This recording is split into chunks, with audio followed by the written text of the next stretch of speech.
Hello everyone, this is Shunpung here from Team JNC. Last weekend I played in the remote duel Extravaganza online tournament and then finished at top 16 in the tournament. Unfortunately, I went X2 uh, in Swiss out of the 7 rounds, and then unfortunately lost the first round in Topka on Sunday. And then, so this is pretty much my deck profile. If anyone interested, it's the similar as I played in YC's Las Vegas about a month ago. My Adventure Kashtira deck. So I'll just go through the cards really quick. I have 3 Unicorn, 3 Furnier, 2 Rise Heart, and 1 Scareclaw. I think this is the only cash monster I needed. Having more like weaker cash, such as like the T elements or more copies of Rise or Scareclaw, is kind of getting redundant. And then those are not or even Ogre, those are like not the strong cards you want. You like even they're being cash card, they're not the combo starter you want to see. You always want to see like either Fernie or Unicorn. So having those are like not really that helpful. So I just keep it like small for the cash engine. Then the Brave cards, 3 Enchantress and Legal Knight Griffin. This is where I think the best like quote unquote non-engine cards I can run in this deck. Griffin Rider can protect from a lot of things Cash Tier really afraid of. Things such as like Nibiru, Impermash, Book of Eclipse, Dark Hole, and so on and so forth. The only thing that doesn't play around is Sphere Mode. Like even for Lava Golem, it kind of bypasses a little bit just for the fact you have at the end of my combo, I have way too many monster on the board. So even a single Lava Golem can still leave me some interruption at the end. Therefore, it kind of alleviate a little bit of the Lava Golem problem as well. And then Sphere Mode is like not really popular at the moment. Um, Looking at all the anti-cash cards people are playing. So I think this is like the best meta call for me to play the adventure engine. Also, going second, they're like very good at breaking boards, especially in Legal Knight against some back row decks. I was anticipating a lot of trap trick because that's one of the new deck released after YC's Las Vegas, and then it's also cheap and affordable. So I was expecting a lot of those. Brave Engine kind of really doing very well against trap tricks, since whenever I activate right summon a token, I have to put faithful into back row, and this action will cause all the trap hole to miss timing on the token. And then both illegal are and Griffin are quick effect in hand when I special summon it, so I can just activate a random spell, then chilling 2 special Griffin, make order trap, make my monster landing on the field safely, and then while at the same time letting all the trap hole miss timing. So that's why I think the Brave cards are still a good meta call. Not playing Brave cards are like, in my opinion, arguably too reckless to a point, even wrong for a Kashtira. Then 3 Ash for Brandet. Unfortunately, I didn't get to play any of them. Not even a single Labyrinth throughout the entire tournament. So these 3 Ash been performing really horrible for me. Yeah. And then the cash spells 3 Field, 2 Theosis, 3 Birth. Theosis, in my opinion, is a very terrible card. It's like, well, it's not terrible. It's a good card, but it's like overhyped and it's overestimated. It's not as good as people think. Whenever you're able to combo with either Unicorn or Funny or his other cards, you get to search this Theosis in different ways. And then whenever you're not able to combo, it's more so because of Theosis is like contributing to the bricking in your hand. Theos is just the point having more Theos is just making the weird cash starting better. Like you can start with Rise plus Theosis, or like a random Scare Claw banish something random, then Theosis. And those hands just like bad already, and I prefer not even to see that many those kind of hands. Whenever I can, I just want to use Unicorn to search it, or having like Rise or banish it. The only time I feel like I need a third Theosis was against Runics, because they naturally banish cards out of my deck. Otherwise, like I tend to just choose enough. Sometimes I even said I want going second because I just don't think it's resolving going second. Birth, on the other hand, it is like arguably the best cash card in the whole deck. It's strong extender, strong, uh, like bypassing a lot of things that people that my potential opponents can do to my cash cards. Things like clogging a monster on my board, such as like for example Ibli or Nib, or just like keep popping my other things, forcing me only have one monster in hand, so preventing more cash card being summoned. Birth can just like bypass that and um letting me normal summon monster like normal. It can conflict with Brave a little bit, but all I need to do is just use Faithful to discard the one I want to normal summon, then use Burst to bring it back. And also whenever Burst is stay on the field, it's like a decent interruption against like some decks. Mainly Runics and then Brandon. And then whenever I don't have Burst turn one, I always want to top deck into a Burst. It is like ar- arguably the best follow up for the entire deck. When the deck don't really have any follow ups. So I think Burst is a mandatory three. And then the Brave Engine 311 standard. Terraforming, one more field spell. And then 3 pot, best card, the other best non-engine card in the deck. I can dig for anything that my hand missing. Um, so pretty much it. Two Dark Cooler. So I did switch these two into a different non-engine pieces after Vegas, but it turned out to be relatively bad for whatever I can pick. At the beginning, I swapped them into Bell and just like having two more sidecar spaces in my side. It was good against like Branded, against Labyrinth, but against like Kashmira and other like relatively more rogues such as or lower tier such as like Sorso, Sprite, Bell was performing very like useless. So looking at it, and Book of Eclipse was also the other thoughts. It's kind of sucks going first, drawing Book of Eclipse, same as Dark Ruler, and going second. It's like only working against Cash. Against everything else, I feel like Dark Ruler is just better than Book of Eclipse in nearly almost all the time. And also Book of Books can be Ash, which is kind of detrimental if that happens. So I ended just playing Dark Ruler, like what I did in Vegas. Dark Ruler is a pretty decent card. It's in my opinion now the second best card, going second in the main deck after Evenly, as you see here. Um, it's like decent against the tier ones, in my opinion, which are Cash, Branded, Labyrinth, and then Runic Naturia. I mean, it's obviously a little bit bad, a little bit worse against Labyrinth, but I think it's acceptable for like the deck has an okay matchup against Labyrinth. And against like the lower tier one, like the tier 1.5 decks, such as Tier, Sprite, Source Soul, sometimes, and some other random decks, Dark Ruler is like very, very good against those. So overall, I think Dark Ruler is like a very decent main card, main deck non-engine card, and I'm not regretting playing this. Honestly, I regretting not playing a third copy of this because I constantly drawing Ash against matchups where it was not really good. Then Big Bang for the combo, and then three Evenly.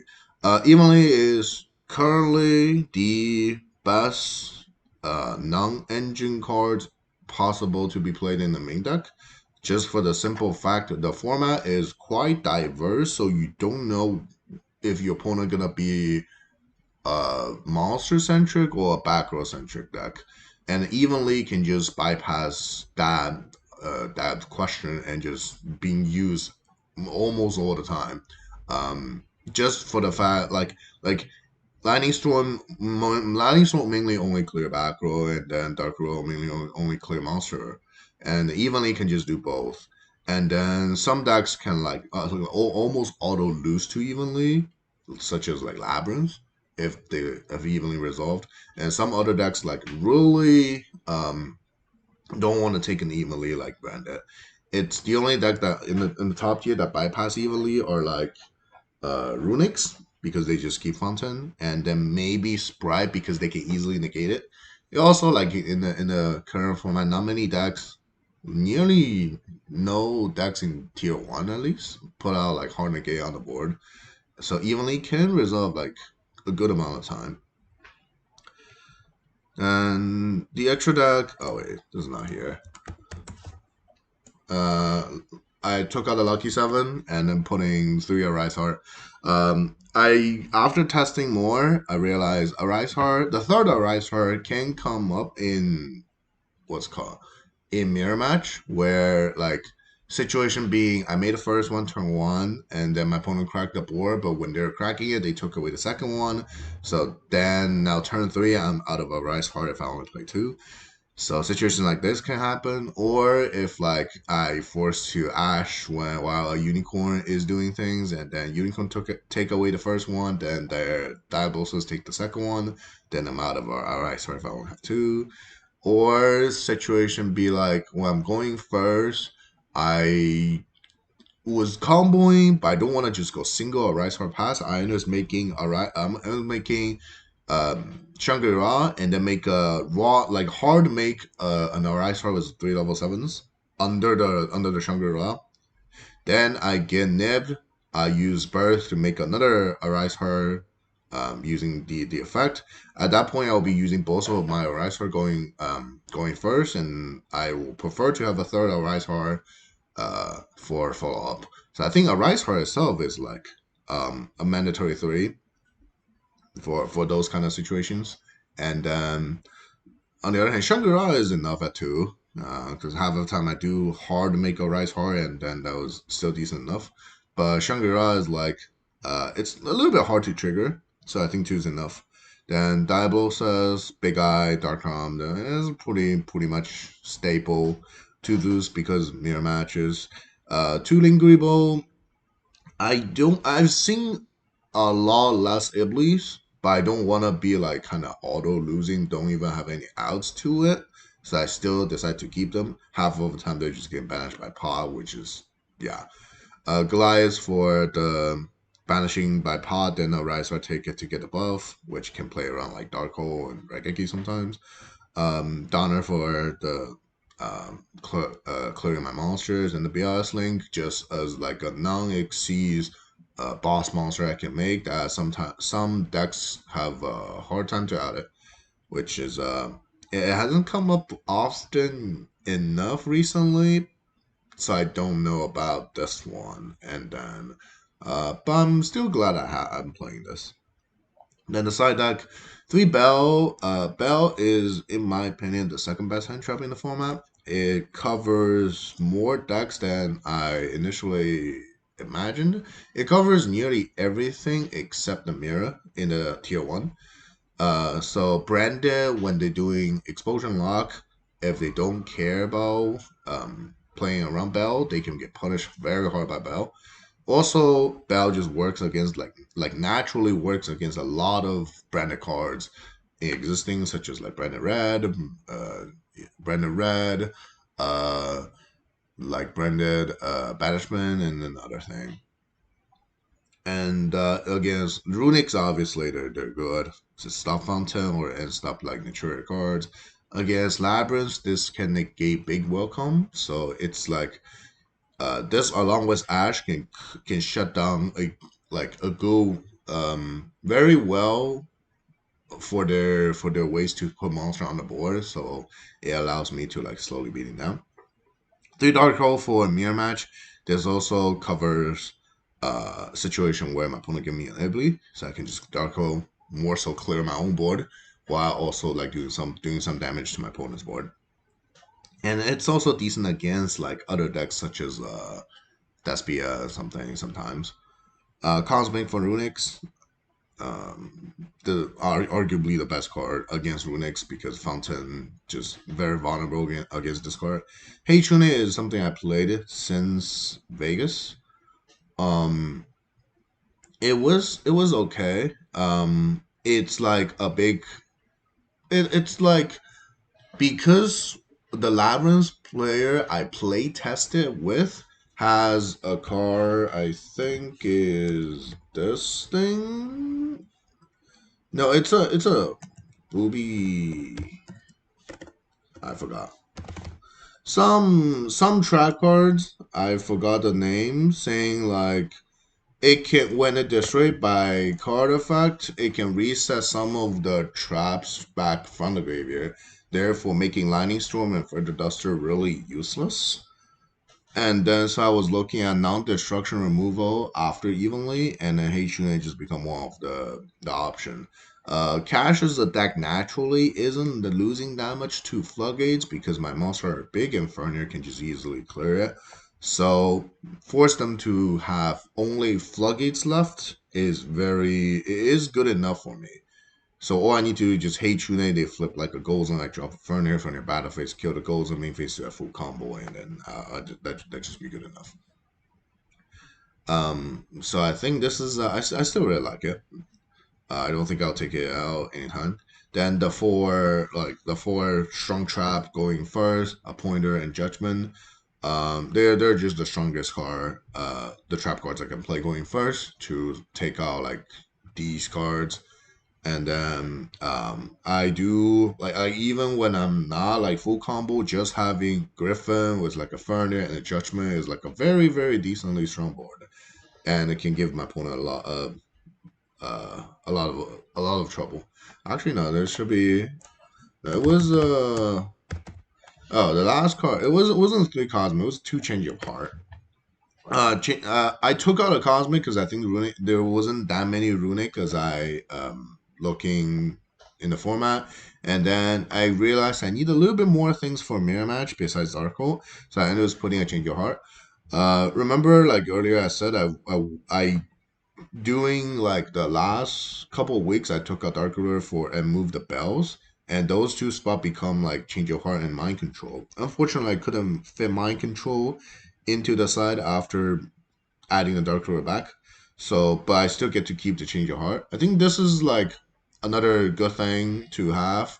It's also quote unquote an out to Ibly. All I need to do is just turn the Ibly into Lingrible, then Change of Heart takes anything that make Donna, so I can clear the board, or more so my own board. So I think this is like okay. This is not a bad thing to have. Yeah. So this is pretty much it. The whole deck I played in Remote Duel Extravaganza. I will be at a match gaming regional in Reading, Philadelphia this incoming weekend, and also Philadelphia regional uh, the weekend after, and Weiss's 250 is Los Angeles for April. So I hope if anyone like this, feel free to comment down below. Tell me your thoughts, and then shout out to my Team JNC, for providing me good sponsorship, and then the other sponsor, Dragon Inc., for everything. And then I hope I'll see everyone in the next video, in the next lab profile, or in another event in real life. And I hope you like it. See you next time. Bye bye.